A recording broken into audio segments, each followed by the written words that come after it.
Merhabalar arkadaşlar, hoş geldiniz. Uzun bir aradan sonra. Umarım ki iyisinizdir. Evet, bizim kanal için uzun bir ara. Yaklaşık 9-10 gündür video yüklemiyoruz. Sesimiz de pek çıkmıyor. Ocak ve Şubat ayı çok yoğundu arkadaşlar. Yorumlarda hani soranlar oluyor bazen ya da mail atanlar oluyor. Yoğunduk. Hani çok şükür iyiyiz. Kötü bir durum yok. Ama hani evet normalde de yoğunuz aslında fakat Ocak ve Şubat ayı biraz olağanın dışında gündemlerle geldi. Kanalın sesi beyefendi de biraz fazlasıyla meşgul, günde 3 saat uykuyla yaşamaya çalışıyor. Kanalı ilk kez bu video ile tanıyanlar için merhaba. Bu kanal aslında normalde ve çoğunlukla yani %95 sevgili eşimin sosyal bilimler ağırlıklı olarak kitap incelemeleri, kitap yorumları yaptığı bir kanal. Oynatma listelerinden başlık başlık görebilirsiniz. Ayrılmış bir şekilde işte sosyoloji, siyaset bilimi, tarih, antropoloji, hukuk vesaire gibi dijital bir kütüphane yapmaya çalışıyoruz kendimizce elimizden geldiğince. Bugün ben sizlere farklı bir kitapla geldim. Daha önce okuduğum bir kitap. Öncesinde Fraser'ın Tabu isimli kitabına başlamıştık. O yarım kaldı. Devam edelim diyenler oldu. Bu kitap artık bitsin diyenler oldu. O yüzden böyle emin olamadım. O yüzden bu video ile devam edeceğim. Bu kitapla devam edeceğim. Eğer onu bitirmemi de hani isteyenler varsa yazsınlar yorum. Onu da bitirmeye çalışırız. Hayvanlara övgü. Montaigne'in aslında denemelerinden bir kısım bu arkadaşlar. Bu şekilde basılmış bir kısım. Zaten birazdan okuyacağım size arka yazısını. Can Yayınları'nın böyle klasik serisinden Ebru Erbaş hanımefendinin çevirisiyle 55 nolu kitap klasik serisinden. Deneme zaten denemelerin içinden olduğu için türü. Montaigne'in 16. yüzyılda kaleme aldığı denemeler insanlığın ortak birikiminin temel eserlerinden biri olarak hümanizmin doğuşuna tanıklık eder. Rönesans'la birlikte insan aklı düşünceye ve iradeye ket vuran dogmalardan kurtulur. Denemelerin hayvanlara övgü adlı bu bölümünde Montaigne cesaret isteyen bir sorgulamaya girişerek insanın hayvanlardan ayrı ve üstün niteliklerle donatılmış olduğu kabulüne ve bu kabule dayanarak hayvanlar üzerinde mutlak bir tahakküm kurmanın meşru görülmesine meydan okur. Yani ben kitabı zaten hani elime aldığımda tamam dedim, bunu ayrıca bir okumam lazım. Zaten okuyalı da herhalde hiç olmadıysa bir 4-5 sene olmuş olabilir. Evet, yüksek ihtimalle öyleydi. Zaten böyle kahve lekesi göreceksiniz daha önce maalesef döktüğüm. Montaigne'in çağlar ötesinden hümanizme özgü görecelilikle okuru bir yandan sıradanlaşmış şeyleri bambaşka bir gözle görmeye, bir yandan da farklı gördüğü şeylere dair peşin yargılara kapılmaktan kaçınmaya çağıran sesi hala canlı. Antik düşünürlerden çağdaşlarına dek pek çok yazardan alıntılarla, tarihten örneklerle ve renkli bir üslupla aktarılan anekdotlarla zenginleşen metin, öncü niteliğinin yanı sıra hayvan hakları tartışmalarına halen ışık tutmasıyla da güncelliğini korur. Herhangi bir insanla diğer bir insan arasındaki fark, insanla hayvan arasındaki farktan büyüktür demiş. Hadi bakalım. Şöyle yapalım. 2022'de okumuşum arkadaşlar. İmzamı gördüm şimdi. 2022'de okumuşum. 25'teyiz. 3 sene olmuş. Zaten 2022'nin Mart ayında yapılmış birinci baskısı. Yani en azından Can Yayınları'ndan gelen birinci baskısı. Ebru Arbaş hanımefendi de Fransızca aslından çevirmiş. Güzel.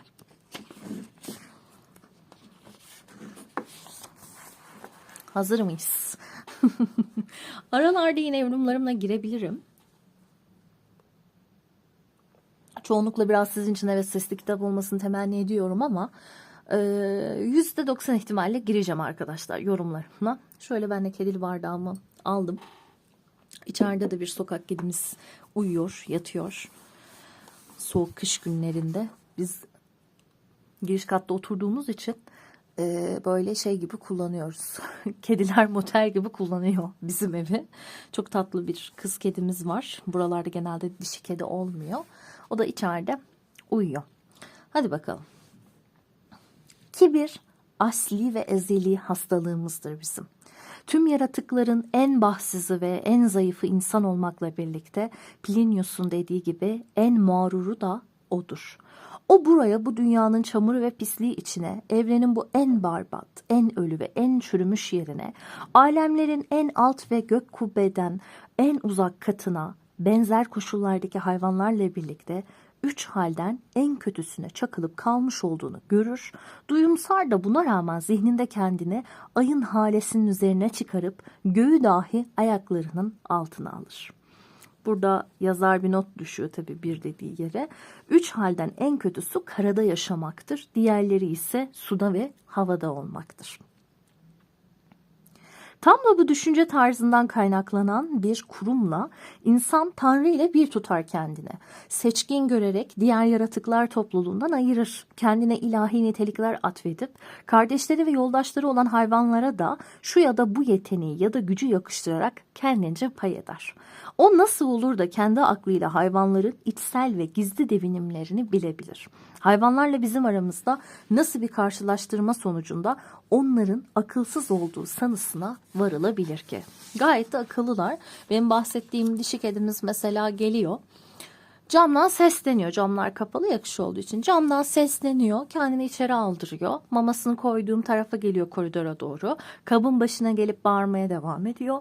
Mamasını koyduruyor, yiyor, sonra gidiyor ve yatıyor. Bir rutini var. Ve bunu gayet çok zeki, çok akıllı bir şekilde devam ettiriyor.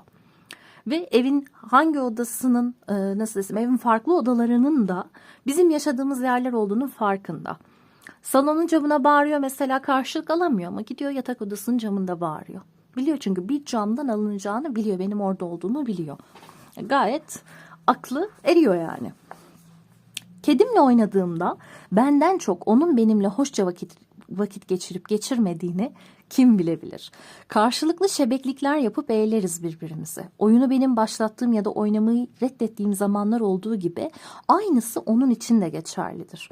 Platon, Satürn'ün yönetimindeki altın çağı betimlerken o devirdeki insanların başlıca üstünlükleri arasında hayvanlarla olan iletişimlerini sayar.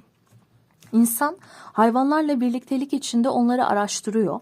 Onlar hakkında bilgi edinirken bu yolla çok mükemmel bir akla ve bilgiliğe erişiyor.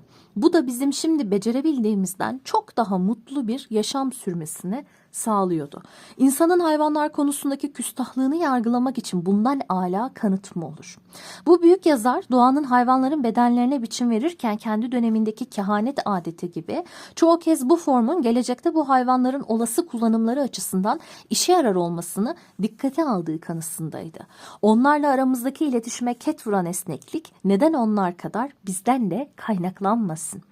Bizi anlamıyor olmalarının da kimin kusuru olduğu belli değil. Zira biz de onların bizi anladığından daha çok anlıyor değiliz, değil mi? Belki o benim dilimi anlamıyor ama ben de onun birbiriyle olan iletişimin neticede anlamıyorum. Ne konuşuyorlar, ne oluyor, ne bitiyor aralarında. Onlar da bizim gibi düşünseler bizim akılsız yaratıklar olduğumuz kanısına varabilirler. Değil mi? Kedi geliyor bana bağırıyor. Bazen anlamıyorum derdini, bir şey anlatıyor. Ve ben anlamıyorum. Ve o anlatmaya devam ediyor. Demez mi? Ne kadar aptal. Bir türlü anlayamadın ne dediğimi diyor. Çok da şaşılacak bir şey yok onları anlamayışımızda. Baskları, trogloditleri de anlıyor muyuz sanki? Trogloditler dediğine not düşüyor yine. Mağara adamı anlamında kullanılmakla birlikte Montaigne burada özel olarak eski çağlarda Libya'nın güneyinde, Mısır'ın güneybatısında yaşamış bir halk olup bugünkü Libyalıların atası sayılan trogloditleri kasteder. Herodotus'ta ve Strabo'da geçen trogloditleri 18. yüzyılda Montaigne'in İran mektuplarında da görürüz. Dönüyoruz. Bununla birlikte Tiyanalı Apollonios, Melampus, Terasias ve Thales gibi bazıları hayvanları anlamakla övünmüştür. Ayrıca coğrafyacıların bildirdiği gibi bir köpeği başlarına kral seçen halkların varlığı da bir gerçekse, herhalde bu insanların o hayvanın sesine ve hareketlerine net bir anlam yüklüyor olmaları gerekir. Hayvanlarla aramızdaki denkliğin farkına varmalıyız. Bizim hayvanların duygu ve düşünceleri hakkında az çok bir fikrimizin olması gibi onlar için de aynısı geçerlidir. Onlar bize yaltaklığını sızlanır, yalvarır, bizi tehdit ederler. Bizler de onlara aynısını yaparız. Öte yandan hayvanların kendi aralarında tam ve eksiksiz bir iletişimin olduğunu ve sadece aynı türün değil, farklı türlerin de birbirlerini anladıklarını açıkça görüyoruz. Burada Latincesini vermiş, onu hiç okumayacağım. Direkt çevirisini okuyacağım size. Dilsiz davar, yırtıcı hayvanlar bile korkuya kapılınca acı çekerken ya da sevinçle belirgin sesler çıkarmaz mı? Bunu nereden almış? Lucretius, Evrenin Yapısında. Köpek belli bir şekilde havladığında at onu kızdıran bir şeyler olduğunu anlarken aynı hayvanın başka bir şekilde havlamasından hiç ürkmez. Hatta hiç sesi olmayan hayvanların bile birlikte yürüttükleri işlere baktığımızda aralarında farklı bir iletişim yöntemi olduğu sonucuna varmak kolaydır. Hareketleri belli bir düşüncenin ifadesidir ve akıllarından geçeni sergiler. Konuşamayan bebelerde görürüz benzer süreci. Uğunarak ellerini kollarını sallarlar. Niye öyle olmasın ki? Niye onlar da jestlerle konuşan, tartışan, hikayeleri anlatan, dilsiz insanlar kadar beceremesinler bu işi?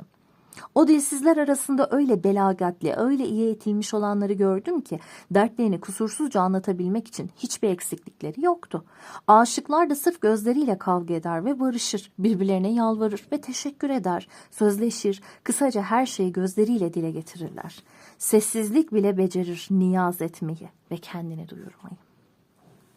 Ya ellere ne demeli? Ellerimizle ister, ellerimizle vaat ederiz. Çağırır, gönderir, tehdit ve rica eder, yalvarır, yatsır, reddeder, sorgular, beğenir, sayar, itiraf eder, tövbe eder, kaygılanır, utanır, kuşkulanır, bilgilendirir, buyurur, kışkırtır, yüreklendirir, ant içer, tanıklık eder, suçlar, yargılar, affeder, kargışlar, hor görür, meydan okur, kızar, pohpohlar, alkışlar, kutlar, birbirimize aşağılar, birbirimizle alay eder ve uzlaşır, yüceltir, kutlar, neşelendirir, dert yanar, üzer, birbirimizin cesaretini ve umudunu kırar, şaşırtır, seslenir ve susarız.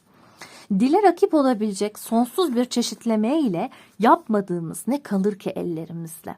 Ya başımızla çağırır ve yollar, ikrar ve inkar eder, yalanlar buyur eder, onurlandırır, saygı gösterir, küçümser, sorar, başımızdan def eder, birbirimize eğlendirir, sızlanır, okşar, azarlar, boyun eğer, karşı çıkar, teşvik ya da tehdit eder, güvence verir, sorgularız. Hele ki kaşlarla, hele ki omuzlarla, dile gelmeyen, üstelik de eğitim gerekmeksizin, herkesce anlaşılan bir dile gelmeyen, tek bir hareket yoktur. Öyle ki bu dilin zenginliği ve diğer dillerden farklılaşan kullanımı dikkate alındığında insan doğasının özgün dili olarak o diğer dillerin değil de bu dilin kabul edilmesi gerekir. Ki bir ihtiyaç anında öğreniliveren bu alandaki diğer dilleri hiç saymıyorum bile. Parmak alfabesini, hareketlerin gramerini ve ancak bu araçlarla uygulanan ve ifade edilen ilimlerle Plinius'un başkaca bir dilleri olmadığını bildirdiği halkları da hep dışarıda bırakıyorum.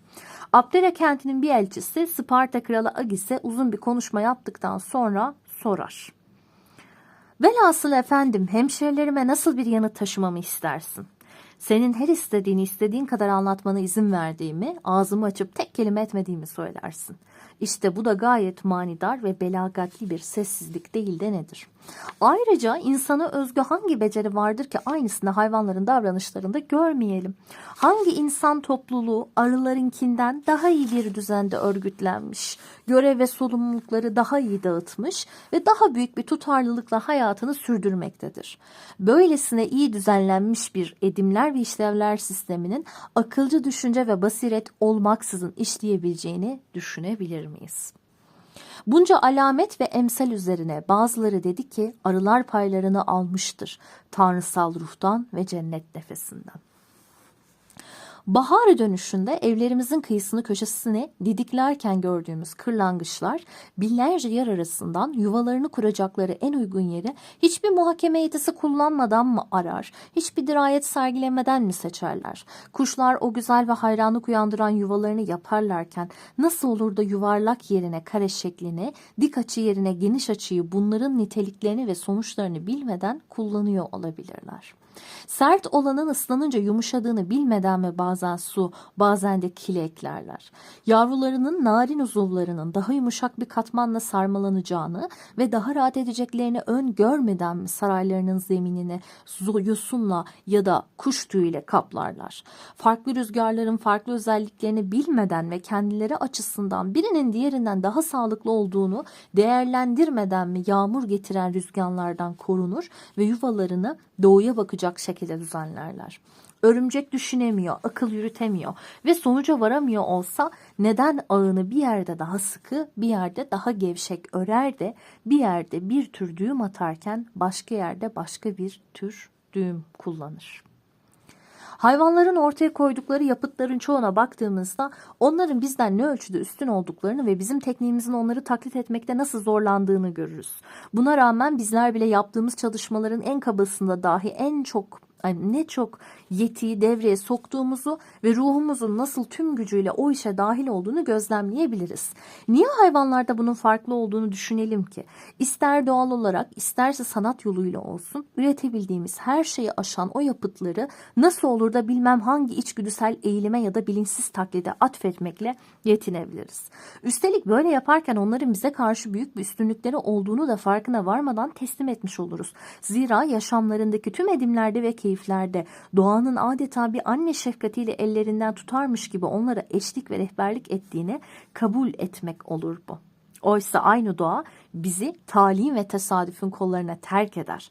Dolayısıyla bizler de yaşamımızı idame ettirebilmek için gerekli şeyleri kendimiz icat etmek zorunda kalırız. Ve bazen de ne kadar örgütlensek, zihinsel çaba sarf etsek bile hayvanların o doğal becerisine ulaşma imkanını bizden esirger.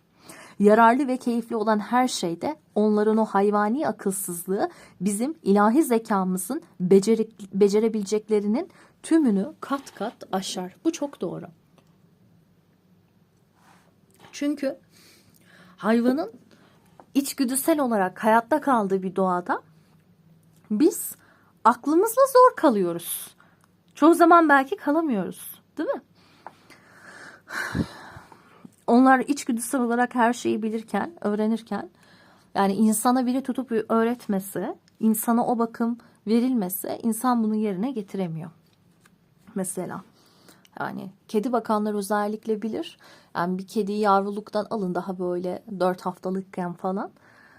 Yani gidip kumu kazıp tuvaletini oraya yapması gerektiğini hayvan biliyor. Yani insan çocuğu öyle mi? İnsan evladı öyle mi? Kaç yaşına kadar bezliyoruz.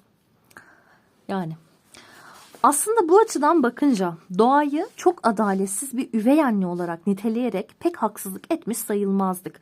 Ama gerçek hiç de öyle değildir. Bizim insani örgütlenmemiz o kadar da yapısız ve düzensiz değildir. Doğa tüm yaratıkları ayrıcalık gözetmeden şefkatiyle kucaklamıştır. İçlerinden biri yoktur ki varlığını koruması için gerekli tüm imkanlarla donatılmamış olsun. Zira insanların artık o sıradanlaşmış yakınmaları sık sık çalınır kulaklarıma ki dengesiz düşünceleri kah bulutların üzerine çıkarırken kah yerin 7 kat altına gömer bu insanları.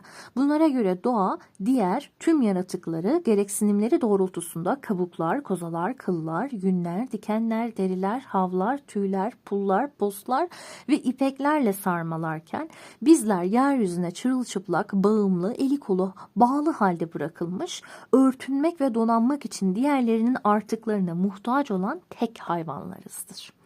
Doğa diğer canlıları saldırmak ve kendilerini savunmak için pençelerle, dişlerle, boynuzlarla hatta niteliklerine uygun şekilde yüzme, koşma, uçma, şakıma becerileriyle donatmışken insan kendisine öğretilmediği takdirde ne yürümeyi, ne konuşmayı, ne yemeyi ne de ağlamaktan başka bir şey yapmayı bilir. Mesela yine kediler üstünden gidersem hani kedilerin suyu sevmediğini biliyoruz değil mi? Azıcık bir sudan bile çok rahatsız oluyorlar.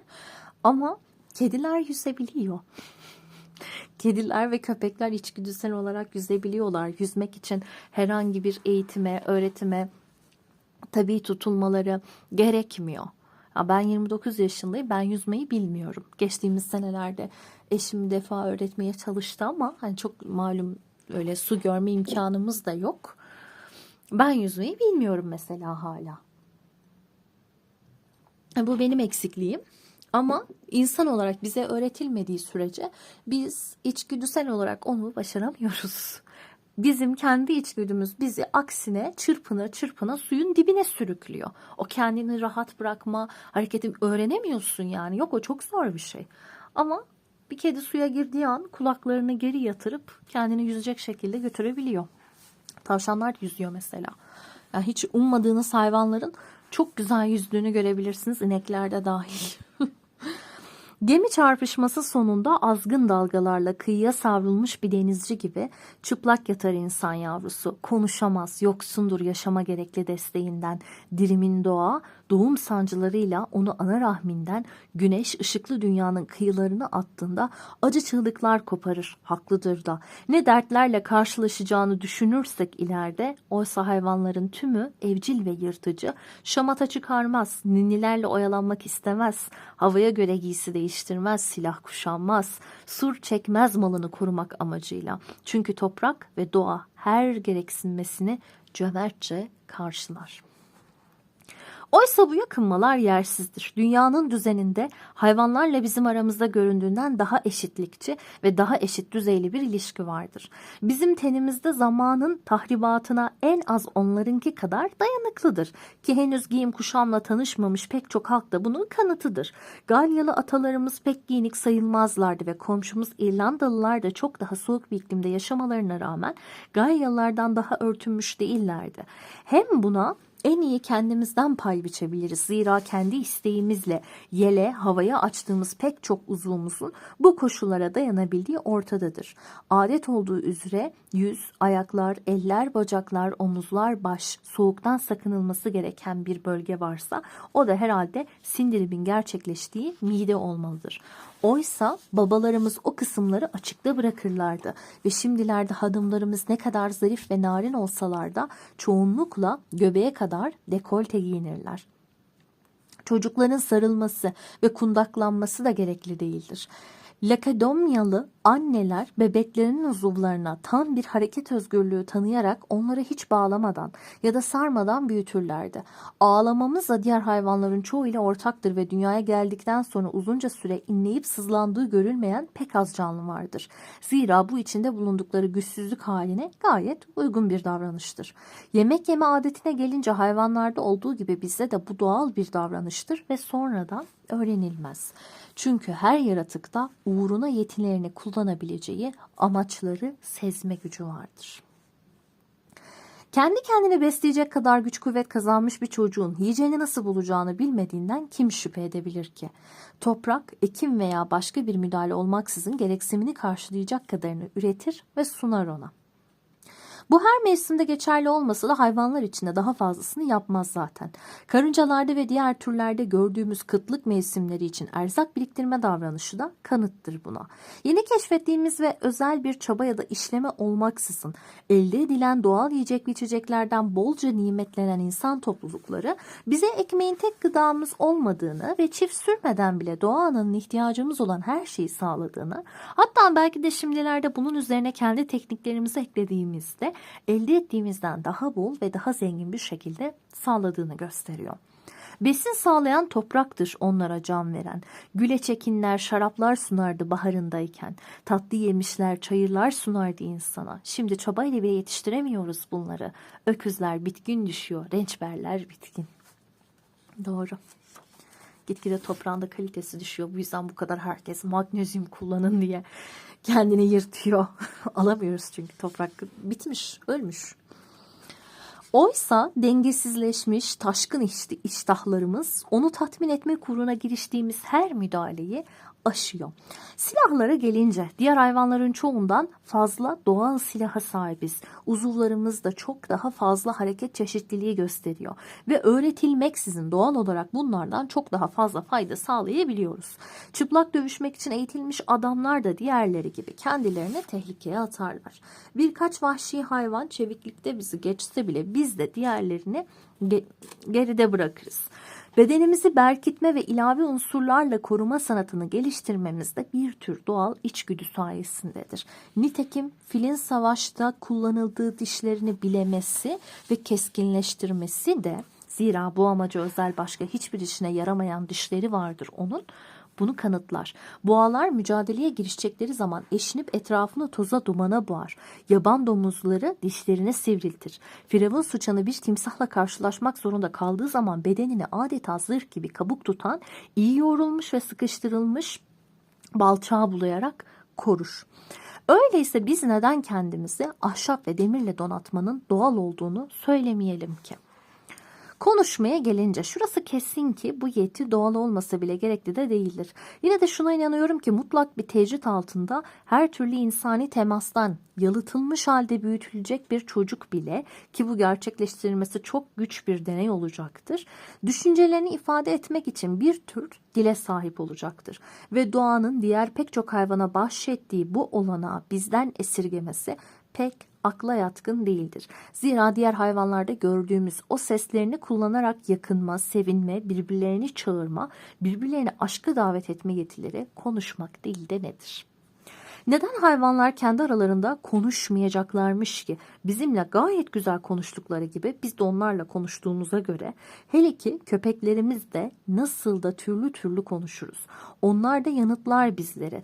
Kuşlar, domuzlar, öküzler, atlar için kullandığımızdan farklı bir dil ve farklı tavırlarla konuşuruz köpeklerle. Hitap ettiğimiz türe göre kullandığımız deyimleri değiştiririz. Kara diziler oluşturan karıncalar da böyle burun buruna gelir birbirleriyle. Belki de yol sormak, fal açmak amacıyla. Lactinius hayvanlara sadece konuşma değil gülme yetisini atfeder. Üstelik biz insanlar arasında farklı ülkelere göre gözlemlenen dil farklılıkları aynı türdeki hayvanlar arasında da mevcuttur. Ay, gülen bir eşek vardı, o geldi gözümün önüne. Bir arkadaşı düşüyordu, keçi mi koyun mu biri düşüyordu. Eşek katıla katıla gülmeye başlıyordu. Ya hele ki düşünün ki bu insanların zamanında bu kadar sosyal medya olsaydı neler üretirlerdi, neler acaba diye insan düşünüyor. Bizim var, biz üretemiyoruz gerçi, değil mi? Ne öğrenildiyse oradan devam ediyoruz aynı şekilde. Ama dünyanın dört bir yanından artık o kadar fazla şeye erişebiliyoruz ki hiç kendi günlük hayatımızda görmeyeceğimiz, tesadüf etmeyeceğimiz hayvanların videolarını, görüntülerini çok rahatlıkla, kolaylıkla izleyebiliyoruz. Ben sosyal medyayı daha çok bunun için kullanıyorum bu arada. Böyle herhangi bir hayvan videosu. İşte kaplanlar, aslanlar, tilkiler, özellikle onları çok severim. Hem vahşi hayat hem evet evcil hayvanlar. Daha çok onlarla doludur benim bütün böyle keşfetlerim. Hangi mecra olursa olsun. Çünkü yani gündelik hayatta ben onu nereden göreyim? Çok kısıtlı, çok kısıtlı bir yerden geliyor. Aristoteles de bu meyanda kekliklerin ötüşlerinin gözlemlendikleri yere göre farklılık gösterdiğini bildirir. Kanatlıların bazı türleri de böyle belli çığlıklar atarlar duruma göre. Kimi kuşlar havaya göre de değiştirir ötüşünü. Ancak yine de tam bir yalıtılmışlık içinde büyütülecek o çocuğun hangi dili konuşacağı soru işaretidir. Ve bu konuda sadece tahmine dayanarak ileri sürülenlerin pek bir değeri yoktur. Karşıt bir görüş olarak doğuştan sağır kişilerin hiç konuşmadığını ileri sürecek olursanız bunun yalnızca söz söylemenin nasıl bir şey olduğunu duyarak öğrenmemelerinden kaynaklanmadığını, mahrum kaldıkları işitme duyusunun konuşmaya ilişkili olduğu, bu iki yetinin doğal olarak birbirleriyle doğrudan bağlantılı olduğunu söylerim. Öyle ki dışarıya söyleyeceğimizi öncelikle kendi kendimize söylememiz, başkalarının kulaklarına göndereceğimiz sesleri öncelikle kendi içimizde, kendi kulaklarımızda çınlatmamız gerekir. İnsani olanla hayvani olan arasındaki benzerliğin altını çizmek, bizi diğer tüm varlıkların sırasına taşımak ve onlarla yeniden buluşturmak için söylüyorum tüm bunları. Biz diğerlerinden ne üstün ne de aşağıyız. Göklerin altındaki her şey aynı yasaya ve aynı kadere bağlıdır der bilge kişi. Hepsi hayvanlar kara yazgılarına boyun eğmişlerdir. Bazı farklılıklar vardır, sıralamalar, dereceler vardır ama hepsi de bir ve aynı doğanın veçeleridir. Her tür kendi özelliğince gelişir, korur başkalığını, doğanın değişmez yasaları uyarınca. İnsan dizginlenmeli ve bu toplumsal düzenin sınırları içinde tutulmalıdır. Aslında bakılırsa ol talihsizin bu sınırları aşma gücü de yoktur. Eli kolu bağlanmış, engellenmiş durumdadır. Kendi düzeyindeki diğer yaratıklarla aynı kısıtlayıcı koşullara tabidir. Gerçek ve esaslı sayılabilecek herhangi bir ayrıcalığı ya da üstünlüğü olmaksızın gayet ortalama bir durumdadır. Zihninde ve hayalinde kendine atfettiklerinin hiçbir somut, tutarlı yanı yoktur. Neyin var olup neyin olmadığını, neyi istediğinin yanlış olduğu kadar doğruyu da görmesini sağlayan bu imgelem, özgürlüğünü ve sınırsızca düşünebilme yetisine tüm hayvanlar arasında sadece onun sahip olduğu, doğruysa da bu, ona çok pahalıya mal olan ve pek övünecek tarafı olmayan bir üstünlüktür. Zira onu bunaltan belaların ana kaynağı da yine bu üstünlüktür. Günah, hastalık, kararsızlık, huzursuzluk, umutsuzluk. Öyleyse asıl konumuza dönerek belirtmeliyim ki görünüşte bizim seçimlerimiz ve becerilerimizle yaptığımız şeylerin aynısını hayvanların doğal bir eğilim ve zorunlulukla gerçekleştirdiğini düşünmemizi gerektirecek hiçbir sebep yoktur. Benzer sonuçlara ulaşıldığını dikkate alarak benzer yetileri mevcut olduğu sonucuna varmak ve edimlerimizi yöneten aynı zeka ve yöntemin hayvanlar için de geçerli olduğunu itiraf etmek durumundayız. Biz kendimize herhangi bir doğal zorunluluğun varlığını duyumsamazken niye onların böyle bir etkiyle hareket ettikleri hayaline kapılalım ki? Ayrıca doğal ve kaçınılmaz bir şartlanmayla belli bir kurala uygun davranmaya yönlendirilmiş ve buna zorunlu olmanın pervasız ve rastgele bir özgürlükle hareket etmekten çok daha onurlu olduğunu ve bizi tanrısal güce daha çok yaklaştırdığını ve davranışlarımızın denetimini kendimizden ziyade doğaya bırakmanın çok daha güvenli olacağını da ekleyelim. Ön yargımız bizi öyle bir kibre sürüklüyor ki kendi değerimizi doğanın cömertliğine bağlamaktansa kendi güçlerimize bağlamayı yeğliyor. Dolayısıyla doğal nitelikleri diğer hayvanlara bırakıp onları bu niteliklerle donatırken kendimizi edinilmiş niteliklerle onurlandırıyor ve yüceltiyoruz. Aynen de öyle. Yani bunun için eşimin hangi videosuydu? Lacan neden Budist değil olabilir belki. Yok bir de Hades'te bir gece. Hades'te bir gece. Orada olması lazım. İnsanlığın hani merkeze koyduğu kişinin değiştikçe o dünyaya bakış açılarının değişmesi ama kibirlerinin de gitgide artması hakkında yaptığı bir yorum vardı. Ona bakmanızı burada tavsiye edeceğim. Hani eskiden evrenin merkezinde Tanrı vardı. Şimdi bu değişti. Kendini de koyuyor merkeze ama olmuyor. Merkezde ne var? Güneş var. Bakıyor merkezde güneş var. Ben bir hiçim. Bunu da kibrine yediremiyor. Bunu da gururuna yediremiyor. Ne olacak? Yani kendince yücelttiğiyle kalıyor işte. Biz zekiyiz, biz düşünüyoruz, biz araştırıyoruz, biz bunu buluyoruz. Hayvanınki içgüdü. Bizim öyle değil. Biz o yüzden zekiyiz, biz o yüzden özeliz, güçlüyüz. Hala bir hayvanın yanında çok daha savunmasızsın yani. Hani bir kedinin kötü gününe de denk gelirsen seni böyle paramparça edip bırakabilir yani hala. Hala zayıfsın, hala güçsüzsün. Bu bizim açımızdan çok safça ve akılsızca bir yaklaşımdır. Zira benim gözümde kendime özgü doğal niteliklerim en az gidip başkalarından dilenerek ve çıraklık yoluyla edinilebileceğim nitelikler kadar değerlidir. Kendi gayretimizle edineceğimiz itibar Tanrı'nın ve doğanın ihsanına erişmekten daha yüce olmayacaktır. Yani git istediğini inkar et yani. Doğa vermedi de, Tanrı vermedi de, ben kendim yaptım, kendim ettim. İyi aferin sana yani kendin kazandın diye iyi, başın göğe erdi mi yani? Daha mı iyi olmuş oldun gerçekten? Ama insan onu işte inanmak istiyor galiba. Daha güçlü hissetmek için. Yoksa ne farkı kalacak ki? Niye bunu kabul etsin ki? Yani şunu da kabul ettiğin takdirde çünkü hayvanlar da bizim gibi düşünebiliyor. Biz de aslında aynı düzeydeyiz. Çok da öyle farklı değiliz. Kendimizi bir takım işte giysilerle şunla bununla kuşatmış olmamızın hiçbir önemi yok. Ya bunu kabul ettiğin yani çoğu insan bilmiyorum. Kibri buna gerçekten el vermeyecektir. Hayır ben hiç kibirli değilim diyen insanın bile el vermez. Veremez yani. Yok mümkün değil. Hayvanların insanlara benzer nitelikler taşıdığını göstermek için bir de Trakyalıların buz tutmuş bir nehri aşmaya niyetlendiklerinde tilkiden nasıl yararlandıklarına bakalım. Tilkiyi önden salarlar ve hayvan kıyıya yanaşınca kulağını buza yaklaştırarak altından akan suyun sesinin yakından mı uzaktan mı geldiğini anlamaya çalışır.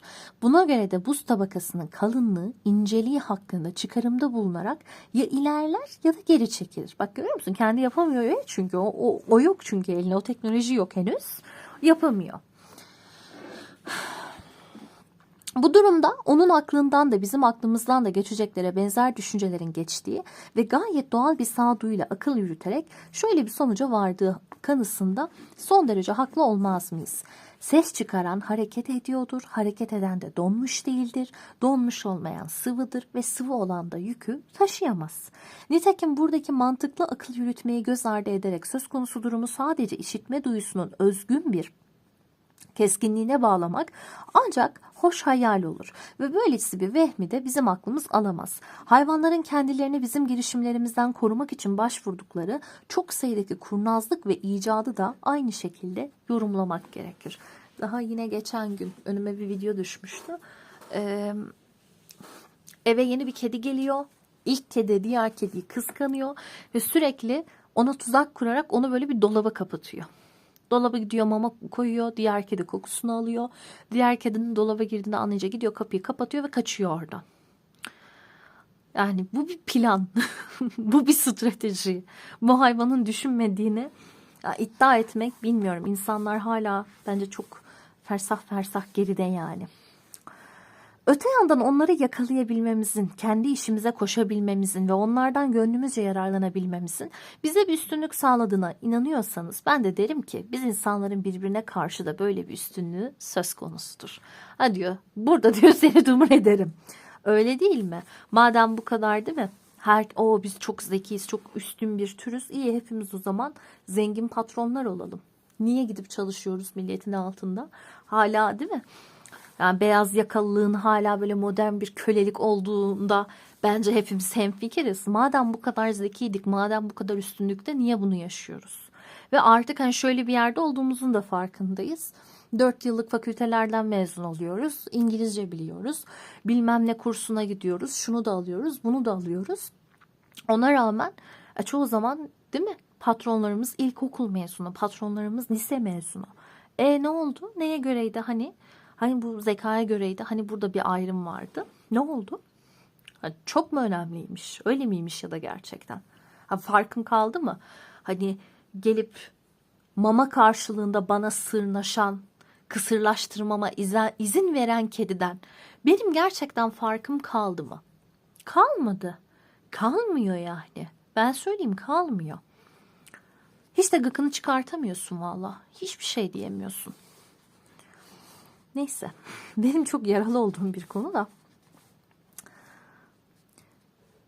Biz aynı koşulları kölelerimize de dayatırız. Suriye'deki kilamasitlerin de bizzat 4 ayak üzerine çöküp arabalarına binen hanımlara basamak olan kadınlar değiller miydi? Hür insanların çoğu da pek küçük çıkarlar uğruna yaşamlarını ve kişiliklerini başkalarının iradesine teslim ederler. Trakyalı adamların eşleri ve sevgilileri de kocalarının mezarı üzerinde kurban edilme hakkı için birbirleriyle mücadele ederlerdi. Tiranlar kendilerini bir hiç uğruna feda edecek yeteri sayıda adam bulmakta zorlandı mı? Hatta bu insanlardan bazıları bu bağlılığı efendilerine yaşamda olduğu gibi ölümde de eşlik etmeye kadar vardırmadı mı? Yani çıkıp şey diyemiyorsun. Ya ama işte ben Boğaziçi'nden mezunum diyemiyorsun. Seni işe alan insan onu biliyor. Yani. Biliyor. Bilmeyenler için hani şeyi söyleyeyim. Ben Boğaziçi tarih mezunuyum. Doğma büyüme İstanbulluyum. Hani şu an Ankara'da yaşıyorum. Dershanelerde öğretmenlik yaptım. Hani ilk mezun olduğum zamanlarda. Ben bizzat dershane sahibi patronum tarafından niye 12 yaşındaki kazık kadar çocuğun koluna girip onu sınıfına kadar götürmedim konusu üzerinden bayağı herkesin içinde aşağılandığımı, azarlandığımı biliyorum mesela. Yani. Beni işe alan adam bilmiyor mu zaten beni Boğaziçi'liyim diye aldı. E ama henüz benim kadar eğitim almamış bir çocuğa babası benim babamdan zengin diye bu mantıkla gittiğimizde, değil mi? Ben orada köleyim çünkü. Neden çocuğun koluna girip çocuğu sınıfına kadar götürüp sırasına oturtmadın? Yani ben okul öncesi öğretmeni değilim. Karşımdaki çocuk da 4 yaşında değil, 12 yaşında.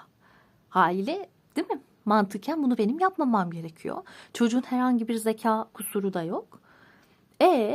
İşte niye? Zengin patronun gönlü olsun. Yani velinin de gönlü olsun orada.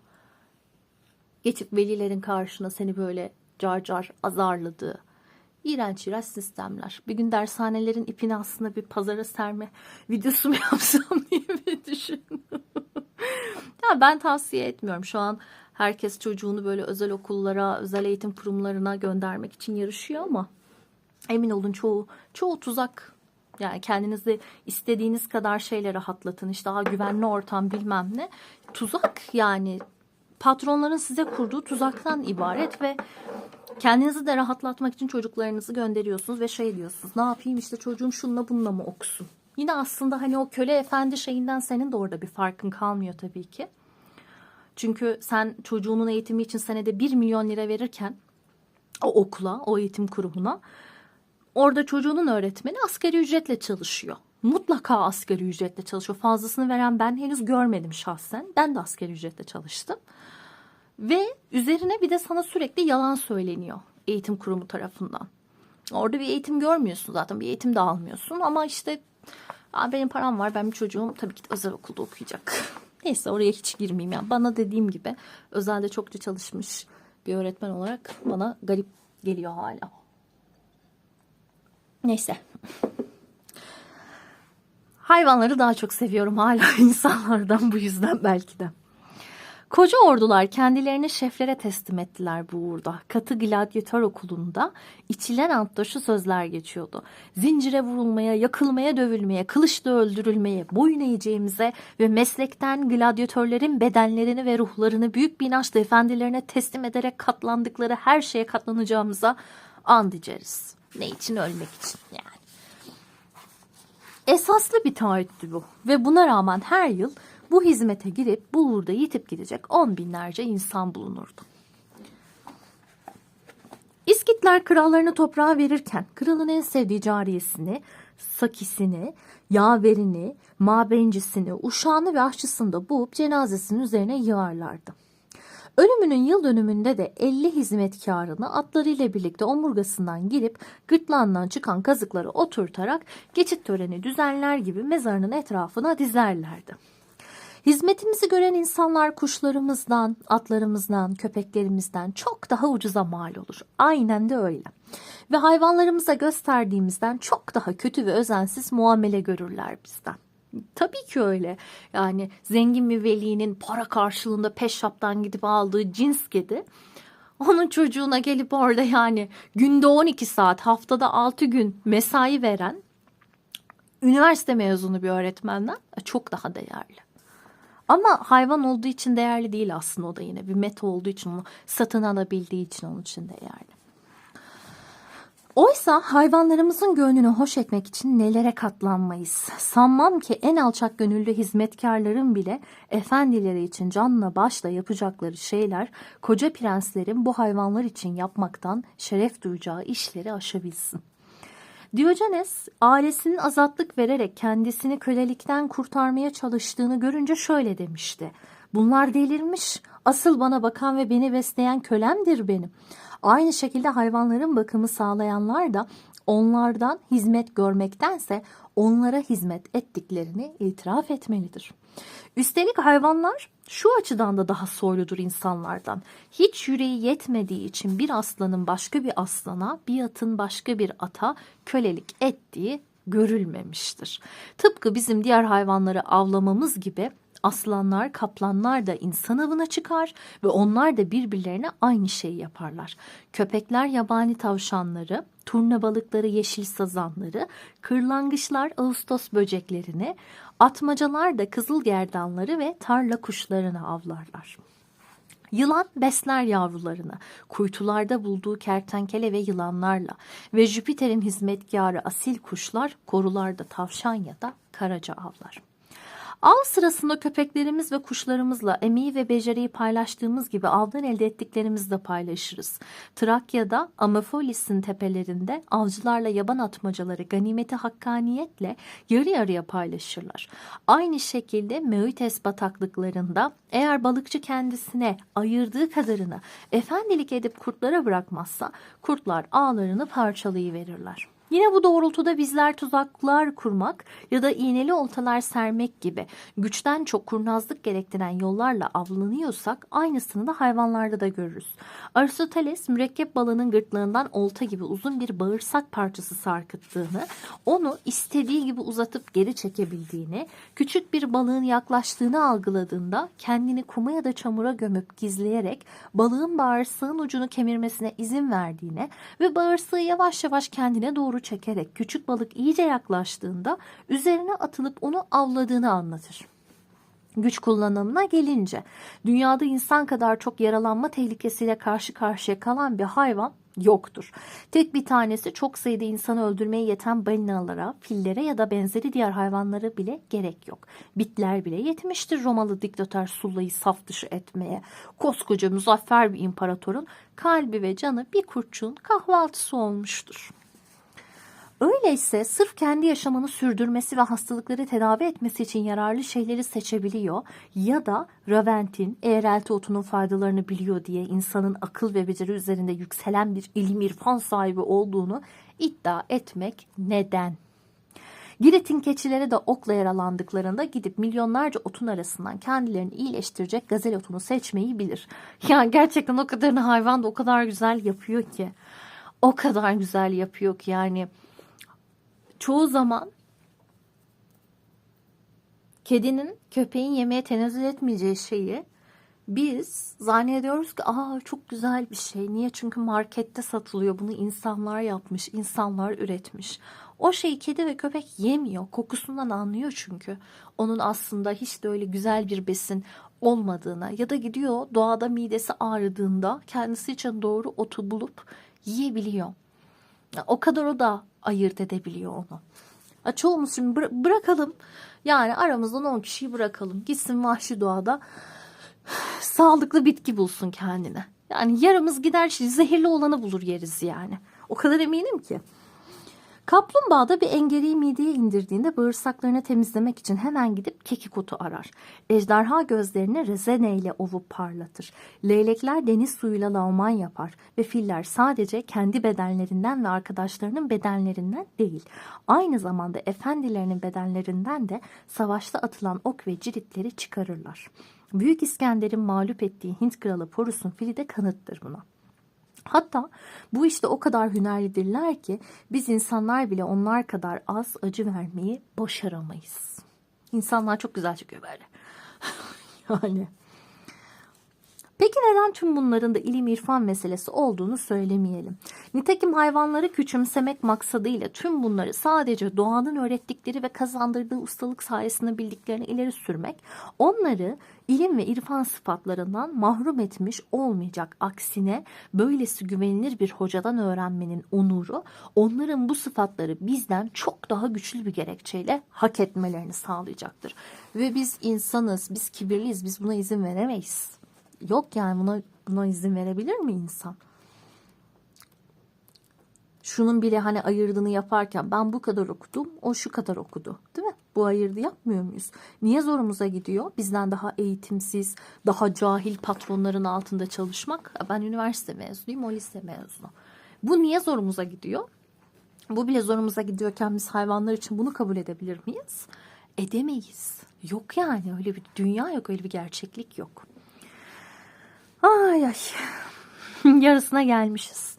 Bakıyorum bir taraftan 48 dakika olmuş.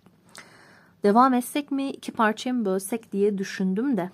Arkadaşlar tam çünkü yarısındayız biliyor musunuz? Hemen hemen tam yarısındayız. Çok uzun olduğunda da izlemiyorsunuz. Ya da böyle yarım yarım izleniyor. Öyle olunca da videoya zarar veriyor. Yarıda bırakılınca. O yüzden Ben buna burada bir ara vereyim. Tamam mı? Şuradan alalım. Tam şurada Montaigne yazdığı için yani böyle şey değil. Başlık başlık chapter chapter olamıyor. O yüzden bizim bir yer belirlememiz lazım. Biz bunu konu da buradayken tam şurada bir ara verelim. Evet. Siz de düşüncelerinizi, görüşlerinizi, fikirlerinizi yazın. Kendi köleliğimizin içinde böyle hayvanlarla yarışarak kendimizi nasıl iyi zannediyorsak, bununla ilgili aslında Kedi Katliamı'nı okumak lazım burada. Robert Darnton'un Büyük Kedi Katliamı, ama o kitabım burada değil maalesef. O kitabım aile evimde kaldı. Boğaziçi Tarih'te her sene bir kez mutlaka en az bir derste okuturlar. Bir Carl Ginsberg'ün kitabını, bir bu Büyük Kedi Katliamı'nı, bir de Natalie Zemon Davis'in Martinger'in Dönüşü. Bunları okumadan mesela mezun olamazsınız. Çok enteresan değil mi? Bir bakayım. Onu belki yakın zamanda şey yapabilirsem belki Büyük Kedi Katliamı'nı okuruz bunların arkasından. Hani yakın bir süreçte olmasa da bir beklediğim bir durum var. Onun üzerine olabilir. Bunu dediğim gibi 2 kısım yapalım. Bu 1. videosu olmuş olsun. 2. videosunda kalan kısma devam edelim. Sizin de yorumlarınızı aşağıya bekliyorum. Kanala abone olmayı, diğer videolara şöyle bir bakmayı, yorum yapmayı, beğenmeyi, sevdiklerinizle paylaşmayı unutmayın. Diğer videolarda görüşmek üzere. Hoşçakalın.